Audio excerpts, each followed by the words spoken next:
अगला अध्याय परम धर्म का प्रतिपादन शैवागम के अनुसार पाशुपत ज्ञान तथा उसके साधनों का वर्णन।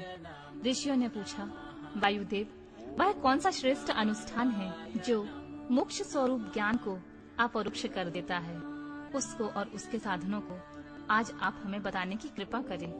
वायु ने कहा, भगवान शिव का बताया हुआ जो परम धर्म है उसी को श्रेष्ठ अनुष्ठान कहा गया है। उसके सिद्ध होने पर साक्षात मोक्षदायक शिव अपरोक्ष हो जाते हैं। वह परम धर्म 5 पर्वों के कारण क्रमशः 5 प्रकार का जानना चाहिए।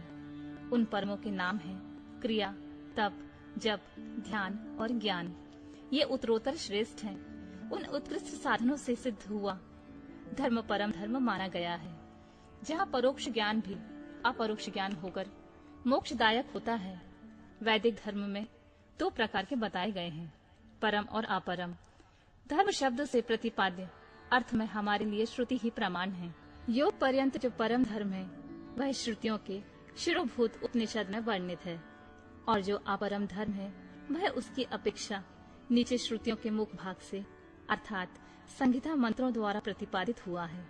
जिसमें पशु जीवों का अधिकार नहीं है, वह वेदांत वर्णित धर्म परम धर्म माना गया है।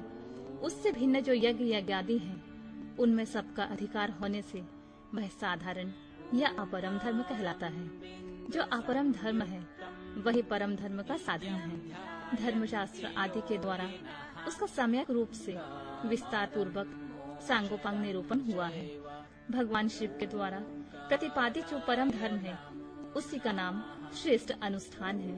इतिहास और पुराणों द्वारा उसका किसी प्रकार का विस्तार हुआ है, परंतु शैव शास्त्रों द्वारा उसके विस्तार का सांगोपांग निरूपण किया गया है। वही उसके स्वरूप का सम्यक रूप से प्रतिपादन हुआ है। साथ ही उसके संस्कार और अधिकार भी सम्यक रूप से विस्तार पूर्वक बताए गए हैं। शैव आगम के 2 भेद हैं, श्रोत और अश्रोत। जो श्रुति का सार तत्व से संपन्न है वह श्रोत है, और जो स्वतंत्र है वह अश्रोत माना गया है। स्वतंत्र शैवागम पहले 10 प्रकार का था, फिर 18 प्रकार का हुआ। वह कायिका आदि संज्ञाओं से सिद्ध होकर सिद्धांत नाम धारण करता है। श्रुति सारमय जो शैव शास्त्र है उसका विस्तार 100 करोड़ श्लोकों में किया गया है। उसी में उत्कृष्ट पाशुपत व्रत और पाशुव्रत ज्ञान का वर्णन किया गया है। युग युग में होने वाले शिष्यों को उसका उपदेश देने के लिए भगवान शिव स्वयं ही योगाचार्य रूप में जहाँ तहाँ अवतीर्ण होकर उसका प्रचार करते हैं। इस शैव शास्त्र को संक्षिप्त करके उसके सिद्धांत का प्रवचन करने वाले मुख्यतः 4 महर्षि हैं, रुरु, दधीच, अगस्त और महायशस्वी उपमन्यु। उन्हें संहिताओं का प्रवर्तक पाशुपत जानना चाहिए। उनकी संतान परंपरा में सैकड़ों हजारों गुरुजन हो चुके हैं। पाशुपत सिद्धांत में जो परम धर्म बताया गया है वह चर्या आदि 4 पादों के कारण 4 प्रकार का माना गया है। उन चारों में जो पाशुपत योग है वह दृढ़ता पूर्वक शिव का साक्षात्कार कराने वाला है। इसलिए पाशुपत योग ही श्रेष्ठ अनुष्ठान माना गया है। उससे भी ब्रह्मा जी ने जो उपाय बताया है उसका वर्णन किया जाता है। भगवान शिव के द्वारा परिकल्पित जो नामाष्टकमय योग है उसके द्वारा सहसा शैवी प्रज्ञा का उदय होता है। उस प्रज्ञा द्वारा पुरुष शीघ्र ही सुस्थित परम ज्ञान प्राप्त कर लेता है।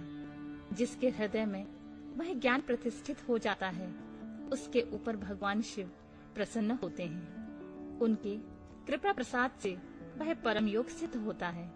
जो शिव का अपरोक्ष दर्शन कराता है, शिव के अपरोक्ष ज्ञान से संसार बंधन का कारण दूर हो जाता है। इस प्रकार संसार से मुक्त हुआ पुरुष शिव के समान हो जाता है। यहाँ ब्रह्मा जी का बताया हुआ उपाय है, उसी का पृथक वर्णन करते हैं। शिव, महेश्वर, रुद्र, विष्णु, पितामह, ब्रह्मा, संसार वैद्य, सर्वज्ञ और परमात्मा, ये मुख्यतः 8 नाम हैं। ये 8 मुख्य नाम शिव के प्रतिपादक हैं। इनमें से आदि 5 नाम क्रमशः शांति अतीता आदि 5 कलाओं से संबंध रखते हैं और 5 उपाधियों को ग्रहण करने में सदाशिव आदि के बोधक होते हैं। उपाधि से निवृत्ति होने पर इन भेदों की निवृत्ति हो जाती है। वह पद ही नित्य है, किंतु उस पद पर प्रतिष्ठित होने वाले अनित्य कहे गए हैं। पदों का परिवर्तन होने पर पद वाले पुरुष मुक्त हो जाते हैं। परिवर्तन के अनंतर पुनः दूसरी आत्माओं को उस पद की प्राप्ति बताई जाती है और उन्हीं के वे आदि 5 नाम नियत होते हैं। उपादान आदि योग से अन्य 3 नाम संसार, वैद्य, सर्वज्ञ और परमात्मा भी त्रिविध उपाधि का प्रतिपादन करते हुए शिव में ही अनुगत होते हैं। अनादि मल का संसर्ग उनसे पहले ही नहीं है तथा वे स्वभावतः अत्यंत शुद्ध स्वरूप हैं, इसलिए शिव कहलाते हैं। अथवा वे ईश्वर समस्त कल्याणमय गुणों के एकमात्र घनीभूत विग्रह हैं।